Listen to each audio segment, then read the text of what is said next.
नमस्कार, मैं हूं प्रणव और आप देख रहे हैं हमारा YouTube चैनल प्रणव क्लासेज। आज से हम बाल मनोविज्ञान के विभिन्न टॉपिक्स पर विस्तृत अध्ययन सामग्री की सीरीज लेकर आए हैं आपके सामने, जिसमें आज का हमारा टॉपिक है वंशानुक्रम या आनुवांशिकता। अगर आप हमारे चैनल के नए व्यूअर हैं या आपने अब तक हमारा चैनल सब्सक्राइब नहीं किया है तो जरूर सब्सक्राइब कर लीजिए हमारा YouTube चैनल प्रणव क्लासेज, जहां हम आपके लिए लेकर आते हैं विभिन्न एक दिवसीय परीक्षाओं से जुड़े हुए महत्वपूर्ण प्रश्न, उनसे जुड़ी हुई विस्तृत अध्ययन सामग्री और उनसे जुड़े हुए प्रैक्टिस सेट या टेस्ट सीरीज। तो बने रहिए हमारे YouTube चैनल प्रणव क्लासेस के साथ। चलिए शुरू करते हैं हम आज का वीडियो, जो बाल मनोविज्ञान या शिक्षा मनोविज्ञान के वंशानुक्रम टॉपिक पर है। क्या आपने कभी सोचा है कि वंशानुक्रम या आनुवंशिकता होती क्या है? आपने ये गौर किया होगा कि किसी भी जानवर के बच्चे उस जानवर जैसे ही होते हैं। मुर्गी के अंडों से जो बच्चे निकलते हैं वो मुर्गी जैसे होते हैं। आदमी के जो बच्चे होते हैं वो आदमी जैसे होते हैं। इनके पीछे क्या कारण है? यानी वंशानुक्रम या आनुवंशिकता क्या है, हेरेडिटी क्या है? तो जब भी माता पिता से उनके बच्चों में एक पीढ़ी से दूसरी पीढ़ी में शारीरिक गुणों और संगठनों के जीन्स द्वारा होने वाले संचरण का अध्ययन करने वाला जो विज्ञान है उसको आनुवंशिकी कहते हैं। वह विज्ञान जिसमें माता पिता से उनके बच्चों में या एक पीढ़ी से दूसरी पीढ़ी में शारीरिक गुण या संगठनों के जीन्स द्वारा जो भी संचरण होता है, जो भी क्वालिटी, जो भी प्रॉपर्टी ट्रांसफर होती है एक पीढ़ी से दूसरी पीढ़ी में, उसका अध्ययन करने वाले विज्ञान को आनुवंशिकी या वंशानुक्रम कहा जाता है। और व्यक्ति के अंदर जो जीन्स होते हैं उसके द्वारा ही मां बाप के या उसके किसी पिछले पीढ़ी के गुण प्राप्त होते हैं। और यह जो गुण प्राप्त होने का प्रक्रम है, जो मां बाप से या उससे पहले किसी पीढ़ी के द्वारा गुणों का ट्रांसफर होता है, इसको कहते हैं आनुवंशिकता। डगलस और हॉलैंड ने आनुवंशिकता की परिभाषा दी है कि एक प्राणी के वंशानुक्रम में वे सभी संरचनाएं या शारीरिक विशेषताएं, क्रियाएं अथवा क्षमताएं सम्मिलित रहती हैं जिन्हें वह अपने माता पिता या अन्य पूर्वजों या प्रजाति से प्राप्त करता है। डगलस एंड हॉलैंड के अनुसार वंश heredity consist of all the structures, physical characteristics, functions और capacities derived from parent, other ancestry और स्पाइसेस। तो इस तरह आनुवंशिकता क्या है? किसी भी प्राणी में उसके माता पिता या उसके किसी वंशज से जो भी शारीरिक विशेषताएं, क्रियाएं, क्षमताएं आदि हासिल होती हैं, उन सबको वंशानुक्रम या आनुवंशिकता या हेरेडिटी कहते हैं। वंशानुक्रम या आनुवंशिकता के प्रभाव क्या होते हैं? वंशानुक्रम के कारण बालक के कद, रंग रूप, शारीरिक गठन और वृद्धि को प्रभावित करता है यह आनुवंशिकता या वंशानुक्रम। इसके अलावा बालक के आनुवंशिक गुण के कारण ही बालक में कई तरह की बीमारियां, जैसे आप जानते हैं कि अगर कोई व्यक्ति शुगर का पेशेंट है तो उसकी आने वाली पीढ़ियों में भी शुगर हो सकता है। तो इस तरह कई बीमारियां या समस्याएं उत्पन्न होती हैं, जैसे वर्णांता, ये भी वंशानुक्रम के चलते होता है। इसके अलावा वंशानुक्रम के चलते बालक की वृद्धि पर तो प्रभाव पड़ता ही है, साथ ही साथ उसके मानसिक स्तर पर भी वंशानुक्रम का प्रभाव पड़ता है। जैसे मंद बुद्धि के माता पिता के संतान मंद बुद्धि के होंगे या तीव्र बुद्धि के माता पिता के संतान की बुद्धि तीव्र होगी। तो इन सब का प्रभाव यानी आनुवंशिकता या वंशानुक्रम का प्रभाव व्यक्ति की मानसिक बुद्धि पर भी पड़ता है। बालक की मानसिक क्षमता से उसकी अनेक क्षमताएं प्रभावित होती हैं, क्योंकि जब बच्चे की मानसिक क्षमता आनुवंशिकता से प्रभावित होती है तो उसकी दूसरी क्षमताएं भी आनुवंशिकता या वंशानुक्रम से प्रभावित होती हैं। थॉर्नडाइक का कहना है कि बालक की मूल शक्तियों का प्रधान कारण उसका वंशानुक्रम है। यानी थॉर्नडाइक के अनुसार जितनी भी बालक के अंदर इन्नेट क्वालिटीज होती हैं, आंतरिक शक्तियां होती हैं, मूल शक्तियां होती हैं, उन सब पर वंशानुक्रम का प्रभाव पड़ता है। लेकिन कुछ मनोवैज्ञानिक ये भी मानते हैं कि चरित्रहीन माता पिता की संतान चरित्रहीन होती है, परंतु व्यक्ति के व्यवहार के लिए सिर्फ आनुवंशिकता को अकेले जिम्मेदार ठहराया नहीं जा सकता।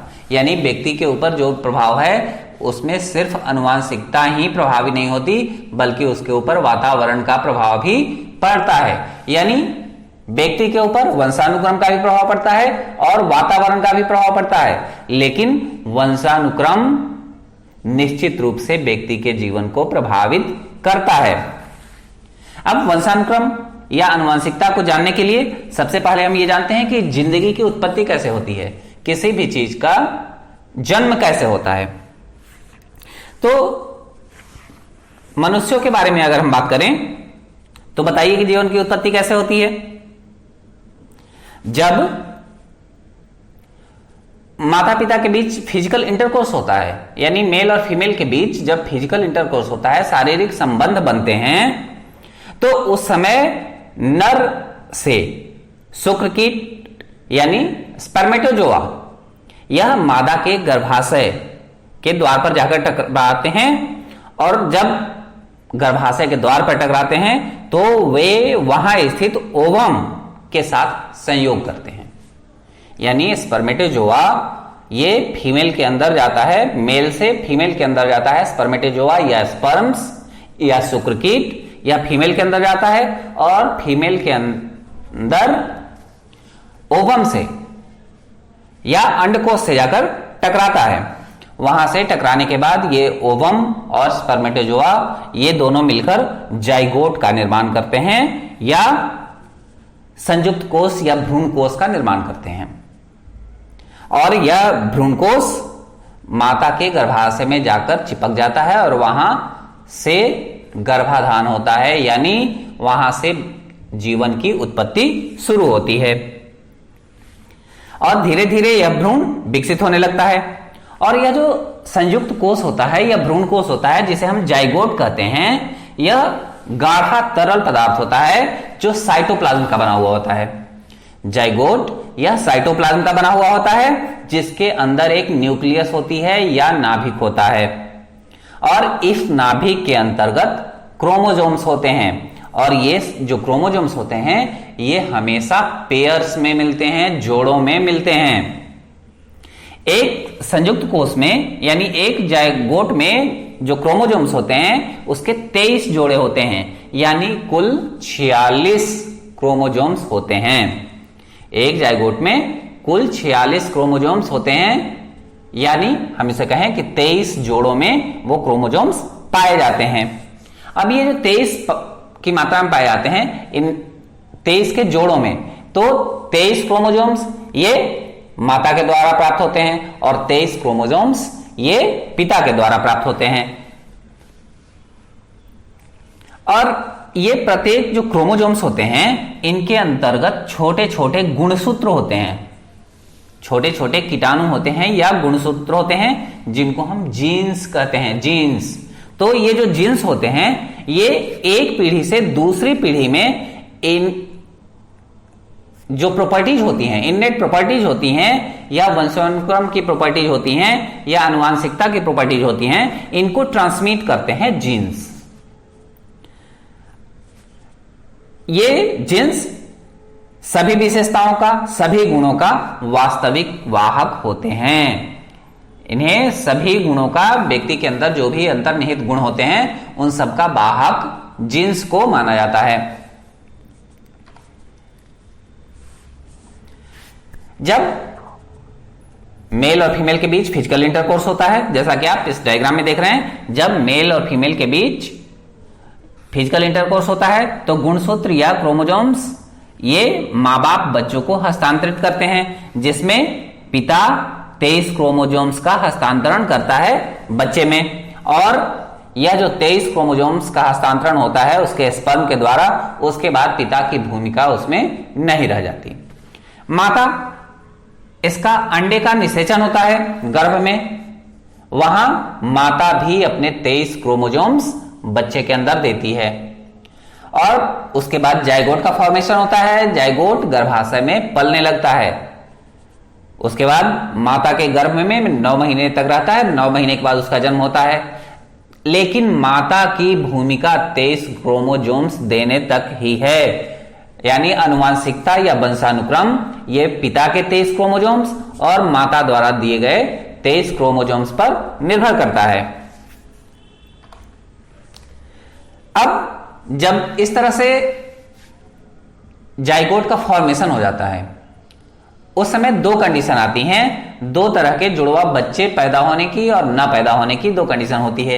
एक कंडीशन तो जब बच्चे जुड़वा पैदा ना हो, और दूसरी कंडीशन जब बच्चे जुड़वा पैदा ना हो, वो तो सिंपल कंडीशन है। जब बच्चे जुड़वा पैदा होते हैं उस पर वंशानुक्रम का क्या प्रभाव पड़ता है, इसके बारे में हम बात करते हैं। जुड़वा बच्चों को हिंदी में यमज भी कहते हैं, अंग्रेजी में तो इन्हें ट्विंस कहते ही हैं। तो जुड़वा बच्चे पैदा कैसे होते हैं?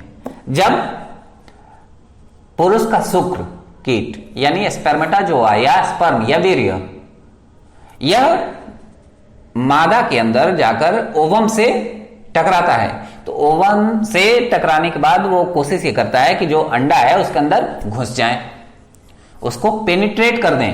तो इस तरह पेनिट्रेशन में वो नॉर्मली पेनिट्रेट कर देता है और एक जाइगोट फॉर्म होता है, एक भ्रूणकोश फॉर्म होता है और वो डेवलप करने लगता है बच्चे में। कभी कभी ऐसा होता है कि जब स्पर्म जाकर ओवम से टकराता है तो वो इतनी तेजी से टकराता है कि टकराने के बाद वह ओवम को 2 भागों में बांट देता है, यानी उसके ओवम के 2 हिस्से हो जाते हैं एक स्पर्म के द्वारा। तो इस तरह जब ओवम के 2 भाग हो जाते हैं और वो दोनों ही जाके गर्भाशय के अलग अलग वाल्व्स पे चिपक जाते हैं, इस कंडीशन में 2 भ्रूण पैदा होते हैं, 2 जाइगोट बन जाते हैं और इस तरह से ट्विंस का जन्म होता है। अब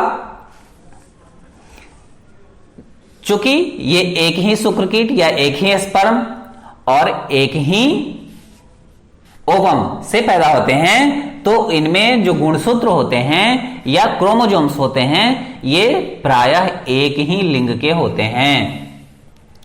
जब एक ओवम को पेनिट्रेट करते समय स्पर्म उसे 2 भागों में बांट देता है और 2 जाइगोट फॉर्म हो जाते हैं, 2 बच्चे गर्भ में पलने लगते हैं, तो ये प्रायः एक ही लिंग के होते हैं। इनका रंग, रूप, आकार ये सभी मिलता जुलता होता है। क्यों? क्योंकि उनमें एक ही ओवम और एक ही स्पर्म के चलते सेम टाइप्स के जीन्स, सेम टाइप के क्रोमोजोम्स का हस्तांतरण होता है। इसके अलावा कभी कभी ऐसा होता है कि जब गर्भाधान होता है, यानी नॉर्मली मेल का जो स्पर्म होता है उसमें बहुत सारे स्पर्म्स होते हैं, मनुष्य के वीर्य में बहुत सारे स्पर्म्स होते हैं, लेकिन प्रायः महिलाएं 1 महीने में उनके ओवम में 1 अंडा तैयार होता है और वह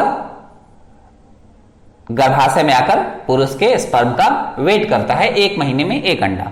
लेकिन कभी कभी ऐसा होता है कि एक के बदले ज्यादा अंडे तैयार हो जाते हैं और उनका निषेचन ये अलग अलग शुक्रकीटों के द्वारा हो जाता है। जब मादा के अंतर्गत 1 से ज्यादा अंडे 1 महीने के अंदर तैयार होते हैं और उनका निषेचन अलग अलग स्पर्म्स के द्वारा हो जाता है, तो ऐसी अवस्था में भी 1 से ज्यादा जाइगोट का फॉर्मेशन हो जाता है, यानी 1 से ज्यादा भ्रूणकोश बन जाते हैं। जैसे अभी आपने न्यूज में सुना होगा कि एक महिला ने 5 बच्चों को जन्म दिया, एक महिला ने 5 बच्चों को जन्म दिया है।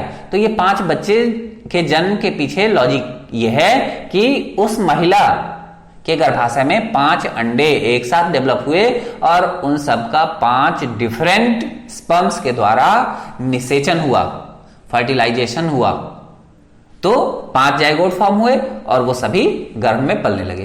तो जब 1 से ज्यादा अंडे होते हैं गर्भाशय में और उनका निषेचन स्पर्म्स के द्वारा होता है और वे सभी जाइगोट फॉर्मेशन के बाद गर्भ में पलने लगते हैं, तो इस तरह से जो बच्चे पैदा होते हैं इनको हम बंधु यमज कहते हैं या फ्रेटर्नल ट्विंस कहते हैं। बंधु यमज फ्रेटर्नल ट्विंस में एग्स, अंडकोश ये अलग अलग होते हैं और शुक्रकीट भी अलग अलग होते हैं, जबकि यमज में एक ही अंडे को पेनिट्रेट करते समय जब स्पर्म उसे पेनिट्रेट करता है तो वही एक अंडा दो भागों में बंट जाता है। इस तरह जो फ्रेटर्नल ट्विंस होते हैं, चूंकि ये दो अलग अलग शुक्रकीटों के द्वारा निषेचित होते हैं, इनमें अंडे भी अलग अलग होते हैं, तो इनके अंतर्गत समयमज जैसी समानता देखने को नहीं मिलती। समयमज में शारीरिक गुण, रूप, रंग ये सारी कुछ लगभग समान होते हैं, यहां तक कि उनके लिंग भी अधिकांशतः समान होते हैं।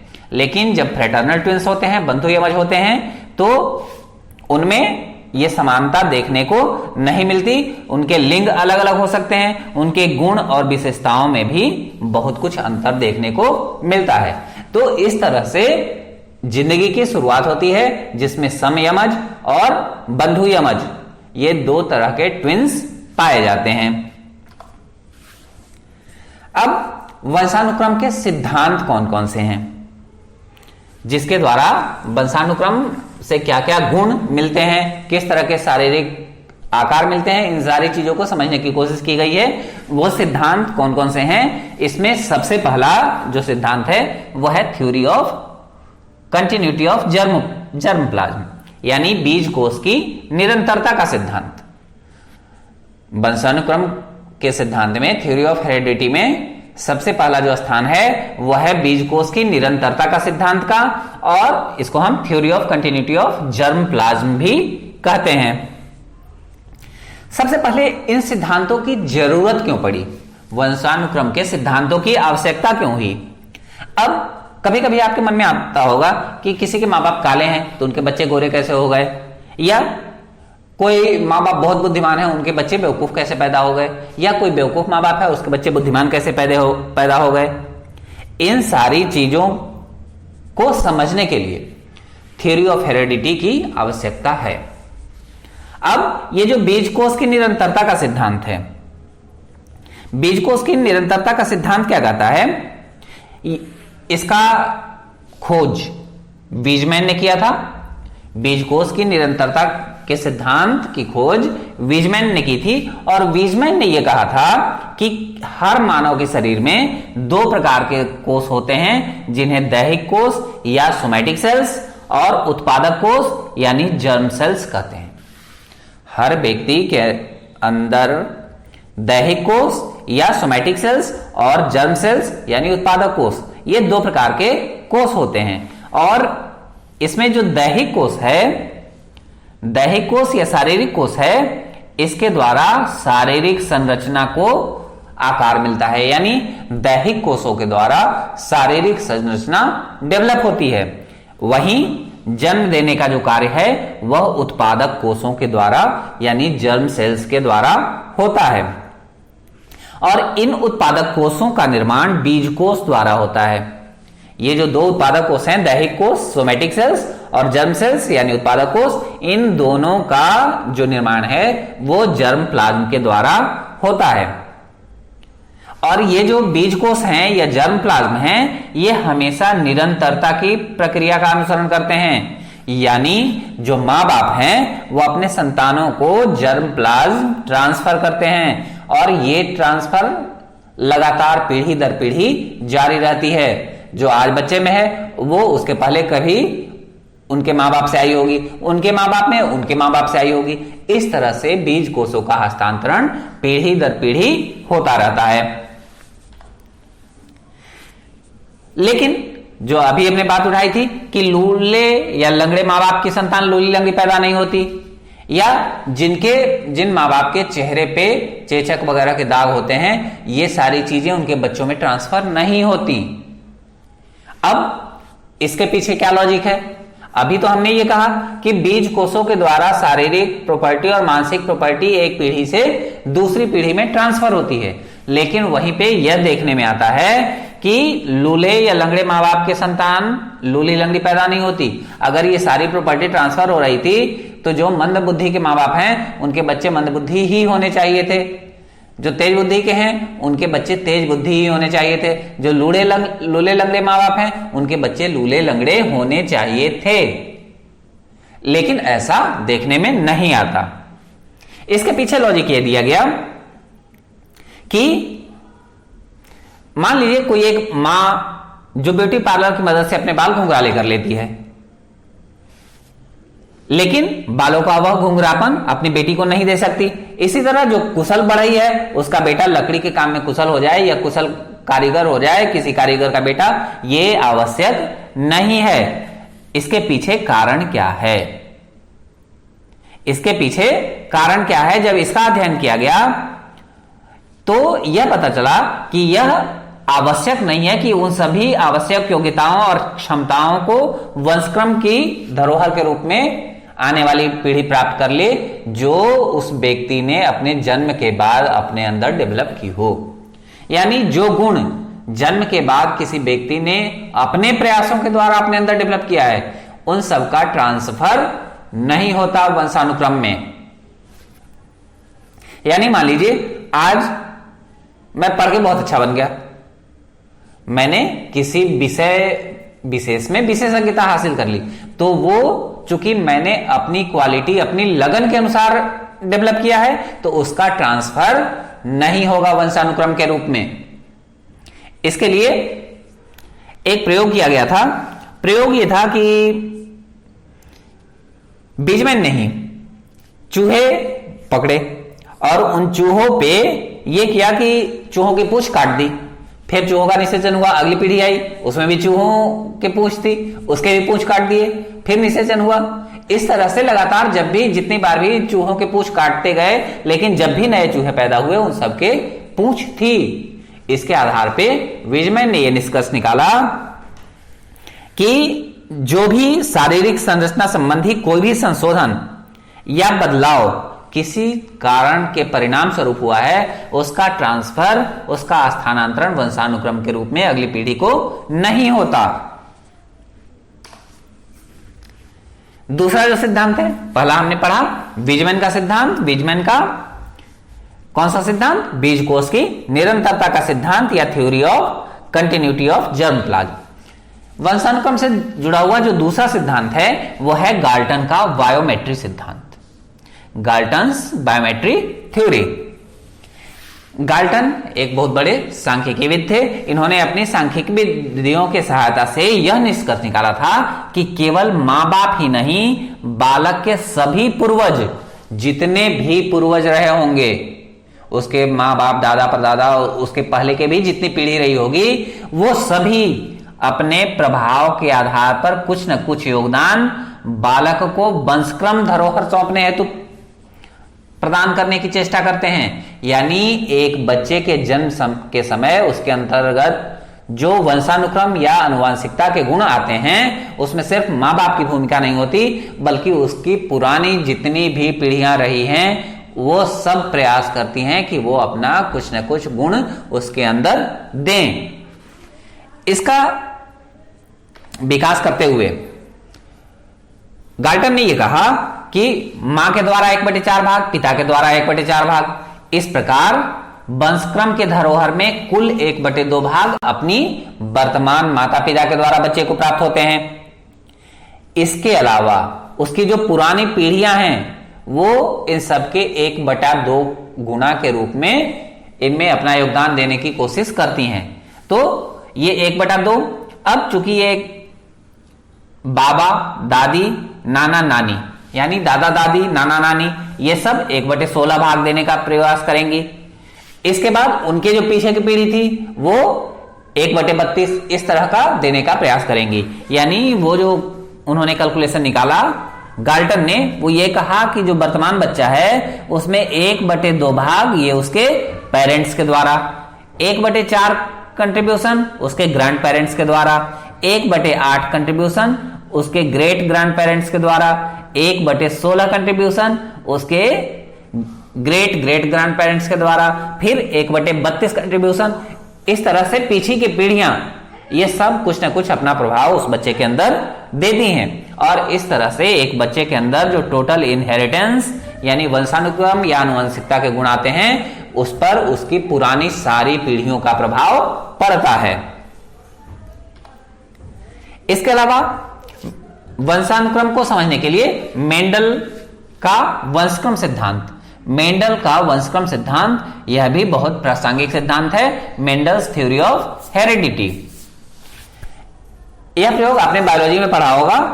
ऑस्ट्रिया के निवासी ग्रेगर जॉन मेंडल जो एक पादरी थे, ग्रेगर जॉन मेंडल जो एक पादरी थे, वो अपनी रुचि और अध्ययन को बढ़ाने के लिए उन्होंने मटर के ऊपर प्रयोग किया था। मटर के प्रयोग में उन्होंने ये किया कि उन्होंने मटर की दो किस्में ली, एक किस्म जो लंबी थी और दूसरी जो बौनी थी यानी छोटी थी। दो मटर की किस्मों को लिया और उन्हें समान संख्या में बोया। इसमें जो मटर के पौधे उगे और बड़े होकर जो मटर के दाने प्राप्त हुए, यानी जो हाइब्रिड मटर हो गए, लंबे और छोटे मटर के संक्रमण से जो हाइब्रिड बीज पैदा हुए, उन मटर को फिर से बोया गया, फिर से उनसे बीज प्राप्त हुए, फिर से उन्हें बोया गया। इस तरह से कई बार उन्होंने ट्रायल किया और जो बीज पैदा होते थे उनको बार बार बोया गया। तो उन्होंने यह निष्कर्ष निकाला, जो परिणाम उन्हें प्राप्त हुए, कि शुद्ध लंबे और शुद्ध बौने प्रजाति के मटरों के बीजों से पहली बार जो वर्ण संकर प्रजाति के मटर के पौधे हुए वे सभी लंबे आकार के थे। यानी पहली पीढ़ी में जब लंबे और छोटे आकार के मटर के पौधों के बीच हिब्रिडाइजेशन हुआ तो उसमें सिर्फ लंबे आकार के पौधे प्राप्त हुए। इसके बाद जब उसके बीज को फिर से सेकंड जनरेशन में बोया गया तो उन्होंने ये देखा कि उसमें दोनों ही तरह के पौधे मिले, लंबे भी और छोटे आकार के भी, लेकिन इनकी संख्या 3:1 के रूप में प्राप्त हुई। यानी 3 लंबे पौधे प्राप्त हुए, 1 छोटे पौधे प्राप्त हुए। फिर इन पौधों से जो बीज प्राप्त हुए उनको फिर से बोया गया। तो तीसरा जो जनरेशन था, तीसरी जो संतति थी, उसमें यह प्राप्त हुआ कि बौने के बीज अपनी ही प्रजाति के पौधे यानी बौने को जन्म दिया, जबकि लंबी प्रजाति के जो बीज थे उन्होंने लंबे और बौने दोनों ही प्रकार के पौधों को जन्म दिया। इसको आप इस डायग्राम में देखें कि पहली बार लंबे और बौने इन दोनों को बोया गया। इनके हिब्रिडाइजेशन से जो प्राप्त हुआ उसमें सभी लंबे आकार के पौधे मिले। फिर इससे प्राप्त जो बीज है उसको बोया गया तो 3 लंबे और 1 बौना पौधा प्राप्त हुआ। फिर इन सभी बीजों को बोया गया तो जब इनसे प्राप्त हुआ तो एक में ये सभी लंबे, थर्ड जनरेशन में सभी लंबे पौधे मिले, दूसरे वाले से 3 लंबे और 1 छोटा पौधा मिला, चौथे वाले से 3 लंबा और 1 छोटा पौधा मिला, और जो छोटा बौना वाला पौधा था उसे सारे बौने पौधे प्राप्त हुए।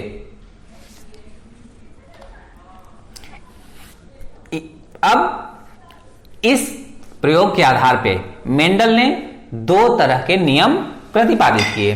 पहला नियम उनका था प्रभावशीलता या प्रधानता का नियम, जिसे हम कहते हैं principle of dominance. Principle of dominance यानी प्रभावशीलता या प्रधानता का नियम, जो मेंडल के द्वारा दिया गया अपने मटर के पौधों पर किए जाने वाले प्रयोग के आधार पे। इसके आधार पर उन्होंने कहा कि जब किसी भी 2 विरोधी गुणों या विशेषताओं वाली प्रजातियों के बीच वर्ण संकर होता है या हिब्रिडाइजेशन होता है तो वर्ण संकर में उसी गुण की प्रधानता रहती है जो अधिक प्रभावी या डोमिनेंट होता है। यानी जब भी हिब्रिडाइजेशन होता है तो आनुवंशिकता में उस चीज की प्रभावशीलता रहती है जो अधिक प्रभावी होता है। मेंडल के प्रयोग में जो लंबापन था वह बौनेपन पर या छोटेपन पर हावी था, इसलिए उसके डोमिनेंट होने की संभावना ज्यादा थी। इसलिए उनके सारे प्रयोगों में लंबे पौधे ज्यादा मात्रा में मिले जबकि छोटे पौधे कम मात्रा में मिले। और इसी तरह व्यक्तियों में या आने वाली पीढ़ियों में वंशानुक्रम के गुण भी वो गुण हमें दिखाई देते हैं जो उस समय डोमिनेंट होते हैं या प्रभावशील होते हैं। मेंडल का जो दूसरा नियम था वह था अलगाव या पृथकता का नियम या principle of segregation. Principle of segregation या अलगाव या पृथकता का नियम। इस नियम के आधार पे जो मटर के पौधों में लंबापन और बौनापन था इसको यह कहा गया कि जो भी प्रजातियां हैं वह अपने गुणों को बनाए रखना चाहती हैं। जैसे जो लंबे पौधे होंगे वो अपने गुण लंबेपन को बनाए रखना चाहेगी, जो बौने पौधे थे, छोटे पौधे थे, वो अपने गुण यानी छोटेपन को बनाए रखना चाहती है। और यह जो विशेषता है किसी भी वस्तु का, किसी भी जीव का, वह अपने प्रजाति के शुद्ध गुणों और विशेषताओं को पाने की प्रवृत्ति होती है। और यही मेंडल के उस प्रयोग में देखा गया कि पहले जब लंबे और बौने प्रकार के पौधे रोपे गए तो सारे लंबे हुए, क्योंकि वहां पे डोमिनेंट हो रहे थे लंबे पौधे। उसके बाद कुछ में लंबे पौधे, छोटे पौधे दोनों मिले। लंबे पौधे से जो हुए उनमें लंबे और लंबे छोटे दोनों मिले। जो छोटे थे उनसे छोटे ही पौधे मिले। तो इस आधार पे मेंडल ने यह निष्कर्ष निकाला कि वंशानुक्रम या आनुवंशिकता के जो गुण होते हैं वो हमेशा अपने गुणों को बनाए रखने की कोशिश करते हैं। इसको हम कहते हैं अलगाव या पृथकता का नियम या प्रिंसिपल ऑफ सेग्रीगेशन। मेंडल के बाद डार्विन्स थ्योरी, डार्विन का सिद्धांत, यह भी वंशानुक्रम का बहुत ही महत्वपूर्ण सिद्धांत है। डार्विन ने यह कहा कि जो व्यक्ति का जीवन है वह कई संघर्षों से भरा हुआ है और उसको हर स्थिति में अपने आप को बनाए रखने के लिए या बचाए रखने के लिए अपने अंतर्गत कुछ न कुछ बदलाव करने पड़ते हैं। और यह जो वातावरण के अनुकूल परिवर्तन को लाने की प्रवृत्ति होती है, इसका प्रभाव उनकी आने वाली पीढ़ियों के संक्रमण कर पाने में असफल रहती हैं। यानी जो हमने अपने आसपास के वातावरण के चलते अपने अंदर बदलाव लाए, यह गुण हमारे आने वाली पीढ़ी में धीरे धीरे ट्रांसफर होते हैं।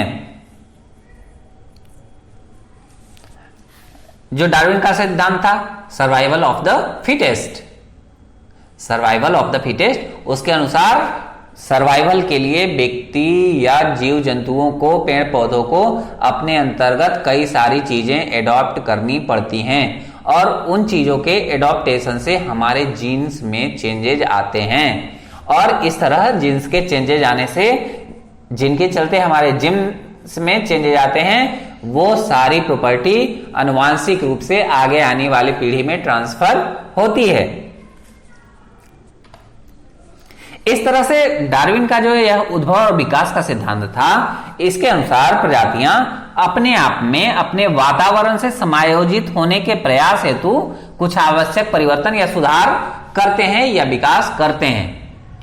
और यह जो उनका प्रिंसिपल ऑफ नेचुरल सिलेक्शन है, यह सहज रूप में अपने अस्तित्व की रक्षा करने हेतु स्वाभाविक ढंग से आ जाते हैं और ये उनको आत्मसात कर लेते हैं अपने अंदर। और यह जो आत्मसात किए हुए गुण होते हैं, यह वंशक्रम धरोहर के रूप में आने वाली पीढ़ियों को हस्तांतरित होते हैं। पांचवा जो सिद्धांत है वंशानुक्रम का, वो है लेमार्क का सिद्धांत, लेमार्क्स थ्योरी। इसके अनुसार जब व्यक्ति अपने अनुभव के आधार पर या कई तरह के प्रयोगों के आधार पर कुछ गुण या विशेषताओं को अपने अंदर एडॉप्ट कर लेती है, प्राप्त कर लेती है, तो विकासवादी सिद्धांत के द्वारा यह आने वाली पीढ़ियों में ट्रांसफर की जाती है। किसी भी जीव जंतु के अंतर्गत जन्मजात आंतरिक प्रवृत्ति होती है, यानी इननेट इनवांट अर्ज होता है, साथ ही साथ उनकी बेसिक नीड्स यानी मूलभूत आवश्यकताएं भी होती हैं। और इनके चलते वह जीव जंतु अपने आप को परिवेश के अनुसार ढालकर समायोजन करने में समर्थ हो जाता है। और इस तरह से चाहे उसकी गति धीमी हो या तेज हो, इस एडेप्टेशन की उसका परिणाम आने वाली पीढ़ियों में स्पष्ट रूप से परिलक्षित होता है। जैसे इन्होंने उदाहरण ये दिया कि पहले जो जिराफ थे उनकी गर्दनें छोटी थी, लेकिन चूंकि जिराफ ये ऊंचे ऊंचे पेड़ों के तने या पत्तियां खाता था, तो धीरे धीरे उसकी गर्दन थोड़ी थोड़ी लंबी होती गई। यह एडेप्टेशन उसके वातावरण के चलते हुआ और धीरे धीरे उसकी गर्दन लंबी होती गई, और यह गुण गर्दन लंबे होने का वह आगे आने वाली पीढ़ियों में भी ट्रांसफर होती रही। तो इस तरह से जो वातावरण का प्रभाव, जिसके चलते जो सर्वाइवल ऑफ द फिटेस्ट का रूल था डार्विन का, उसके आधार पे जो हमारे अंदर चेंज आते हैं, इननेट चेंज आते हैं या हमारी बेसिक नीड्स में चेंज आते हैं, उन सारी चीजों का ट्रांसफर एक पीढ़ी से दूसरी पीढ़ी में होता है। अब ये जो 5 तरह के सिद्धांत हमने पढ़े, उनके आधार पे कई नियम आनुवंशिकता के बनाए गए। जो कई नियम बनाए गए उसमें जो 3 महत्वपूर्ण नियम हैं, 3 महत्वपूर्ण नियम हैं आनुवंशिकता के। पहला नियम है लॉज ऑफ हेरिडिटी में समानता का नियम, यानी लॉ ऑफ सिमिलरिटी और लॉ ऑफ रिजेम्बलेंस। वंशानुक्रम के जो नियम हैं उसमें 3 बहुत ही महत्वपूर्ण नियम हैं। 2 नियम तो आपने पढ़े हैं, मेंडल्स के नियम, उसके अलावा 3 नियम और हैं वंशानुक्रम के। पहला नियम है समानता का नियम या लॉ ऑफ सिमिलरिटी और रिजेम्बलेंस। समानता का नियम यह कहता है कि जैसा मां बाप वैसा ही उसका संतान, और यह जो नियम है यह प्रतिपादित करता है कि मां बाप के जो गुण हैं वो उनकी संतानों में वंशक्रम के प्रभाव के कारण उसी तरह से आना यह स्वाभाविक है। यानी जिस तरह के गुण मां बाप में होंगे वैसे गुण बच्चे में ट्रांसफर होंगे, और इसी के चलते गोरे मां बाप के बच्चे गोरे होते हैं या काले मां बाप के बच्चे काले होते हैं, या बुद्धिमान मां बाप के बच्चे बुद्धिमान होते हैं, मूर्ख मां बाप के बच्चे मूर्ख होते हैं। यानी ये सारी चीजें ट्रांसफर होती हैं आनुवंशिकता के द्वारा या वंशानुक्रम के द्वारा, और यह जो ट्रांसफर का सिद्धांत है इसको हम कहते हैं समानता का नियम या लॉ ऑफ सिमिलरिटी या लॉ ऑफ रिजेम्बलेंस। और इसी के आधार पे हम और आप एक निश्चित आकार पाते हैं। जैसे नेपाली लोग, उनका लुक अलग होता है, भारत के लोगों का लुक अलग होता है, अफ्रीकन देशों के लोगों का लुक अलग होता है, उनका मेंटल लेवल अलग होता है। तो ये सारी चीजें जो ट्रांसफर होती हैं बच्चे के अंतर्गत, वो वंशानुक्रम के समानता के नियम के आधार पे होती हैं। दूसरा नियम है वंशानुक्रम का, उसे कहते हैं विभिन्नता का नियम या लॉ ऑफ वेरिएशन। इसमें यह कहा जाता है कि वंशक्रम का अनुसरण करते हुए यह बात तो स्पष्ट हो जाती है कि जो मां बाप हैं वो पूर्वज जैसे होते हैं, लेकिन कहीं कहीं हमें यह भी देखने को मिलता है कि काले मां बाप के बच्चे भी गोरे हो जाते हैं, या बुद्धिमान मां बाप के बच्चे भी मूर्ख हो जाते हैं। तो इनके पीछे कौन सा लॉजिक है, कौन सा तर्क है, उसके लिए उसकी व्याख्या करता है विभिन्नता का नियम या लॉ ऑफ वेरिएशन। इसकी व्याख्या करते हुए सोरेनन ने लिखा है कि इन असमानताओं और विभिन्नताओं के पीछे मां बाप के उत्पादक कोषों यानी जर्म सेल्स का हाथ होता है। उत्पादक कोषों में ही गुणसूत्र यानी क्रोमोसोम्स पाए जाते हैं तथा जीन्स भी पाए जाते हैं, जो आनुवांशिकी के वास्तविक निर्धारक तत्वों का निवास होता है। यानी क्रोमोसोम्स और जीन्स में ही आनुवांशिकता के निर्धारक तत्व होते हैं, और इन्हीं के हस्तांतरण में पाई जाने वाली विभिन्नताओं से आनुवांशिकी संबंधी गुणों और विशेषताओं का असमान हस्तांतरण मां बाप द्वारा बालकों को किया जाता है।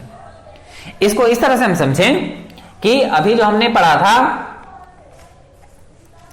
कि theory of germ plasm, theory of जो जर्म प्लाज्म था, बीज कोष की निरंतरता का सिद्धांत, उसके अनुसार यह चीज आई थी कि जो क्रोमोसोम्स और जीन्स होते हैं जो वंशानुक्रम और आनुवांशिकता के धारक होते हैं,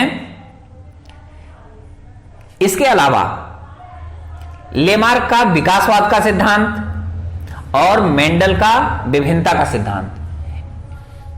अभी आपने एक पीछे वाले सिद्धांत में पढ़ा था कि मां बाप से 1/4 और 1/4, उनके पूर्वजों से 1/16, उनके पूर्वजों से 1/32, इस तरह से आनुवांशिकता या वंशानुक्रम ट्रांसफर होते हैं बच्चों में।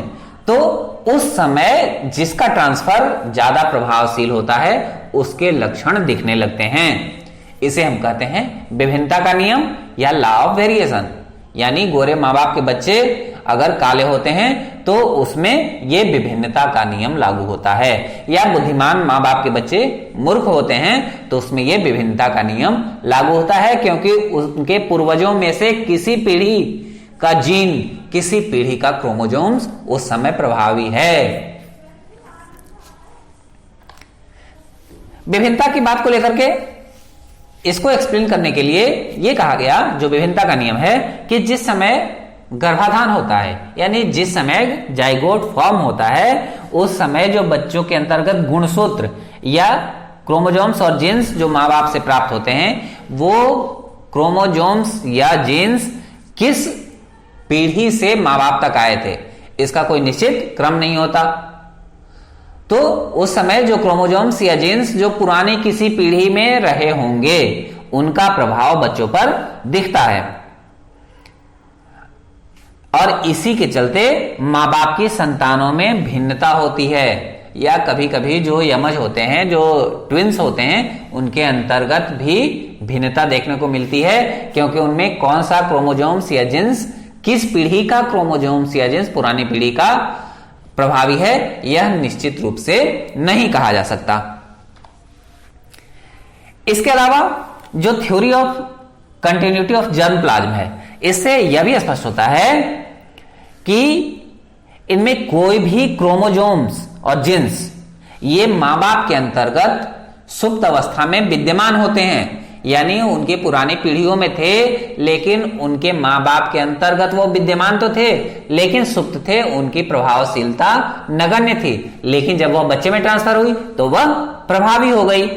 इस तरह से जो बच्चा होगा वो अपने माता पिता किसी से साम्य न रख करके, ऐसा देखने में आएगा कि बच्चे माँ बाप गोरे हैं लेकिन बच्चा काला हो रहा है, तो वह माँ बाप से साम्य न रख करके, उससे समानता न रख करके उसमें किसी दूसरे पूर्वज के जैसा गुण भी विकसित हो सकता है, क्योंकि वो क्रोमोसोम्स या जीन्स उनके किसी पीढ़ी में रहा होगा जो उनके माँ बाप तक सुप्त अवस्था में था, लेकिन वह बच्चे के अंतर्गत आकर मुखर अवस्था में है, प्रभावशील अवस्था में है। तीसरा नियम है प्रत्यागन का नियम या लॉ ऑफ रिग्रेशन। प्रत्यागन का नियम या लॉ ऑफ रिग्रेशन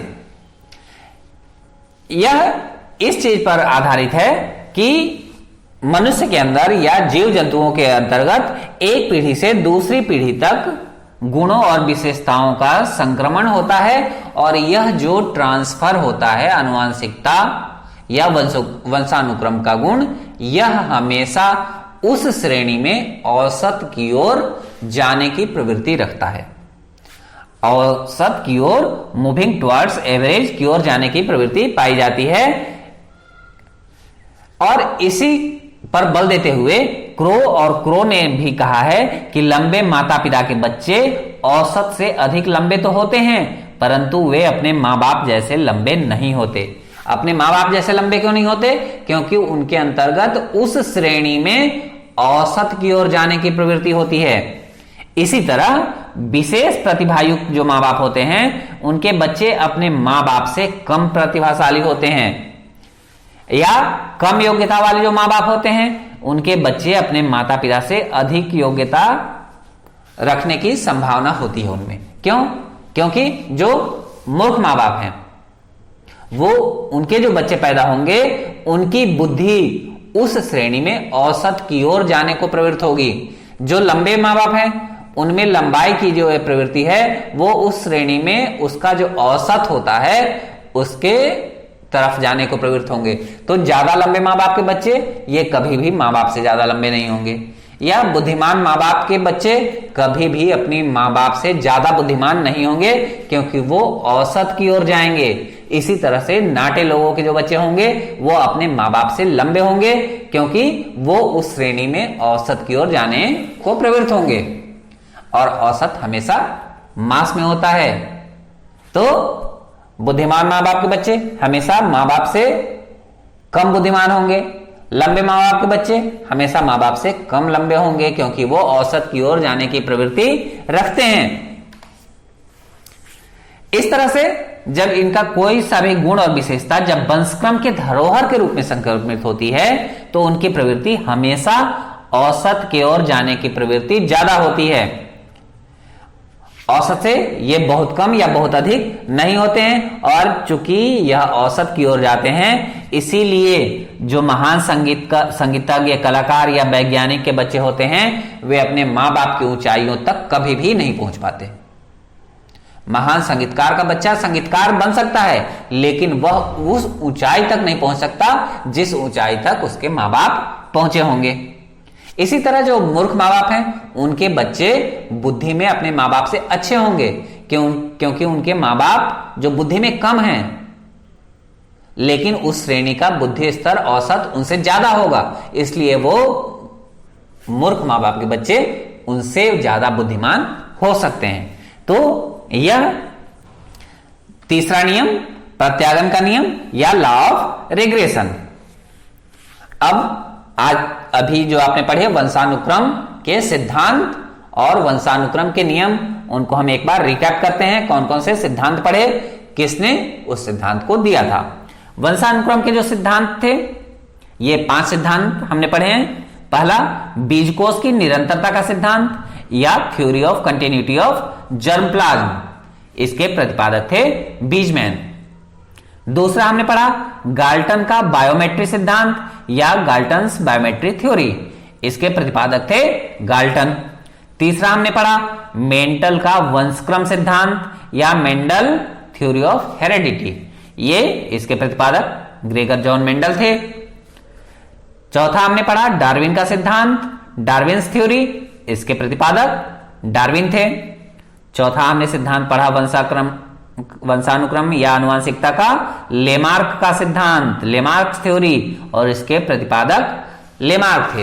तो ये वंशानुक्रम के 5 सिद्धांत सर्वाधिक प्रचलित हैं। वंशानुक्रम या आनुवंशिकता या थ्योरीज ऑफ हेरिडिटी के ये 5 सिद्धांत हैं।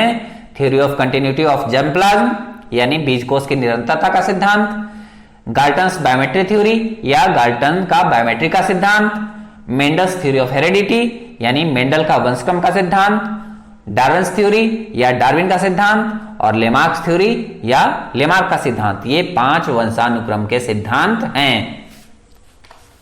वंशानुक्रम के नियम या आनुवंशिकता के नियम ये कौन कौन से, ये आनुवंशिकता के मुख्य 3 नियम हैं।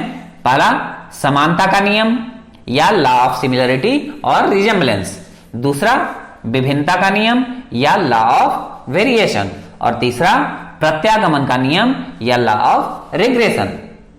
इसके अलावा जो मेंडल का सिद्धांत था मेंडल का, उसके अनुसार वंशानुक्रम के जो 2 नियम थे मेंडल के सिद्धांत में, ये भी वंशानुक्रम के ही सिद्धांत, वंशानुक्रम के ही नियम है, तो इन्हें भी याद कर लीजिएगा। लेकिन ये 3 महत्वपूर्ण नियम हैं वंशानुक्रम के, समानता का नियम, विभिन्नता का नियम, प्रत्यागमन का नियम, और ये जो मेंडल के सिद्धांत में समाहित 2 नियम हैं वो हैं प्रभावशीलता या प्रधानता का नियम यानी प्रिंसिपल ऑफ डोमिनेंस, और दूसरा अलगाव या पृथकता का नियम या प्रिंसिपल ऑफ सेग्रीगेशन। तो ये वंशानुक्रम के सिद्धांत और वंशानुक्रम के नियम या आनुवंशिकता के सिद्धांत और आनुवंशिकता के नियम। आज के लिए इतना ही। अभी आप देख रहे थे वंशानुक्रम के सिद्धांत और उसके नियम, उसकी विस्तृत व्याख्या, किस तरह से वंशानुक्रम का प्रभाव व्यक्ति के जीवन पर पड़ता है।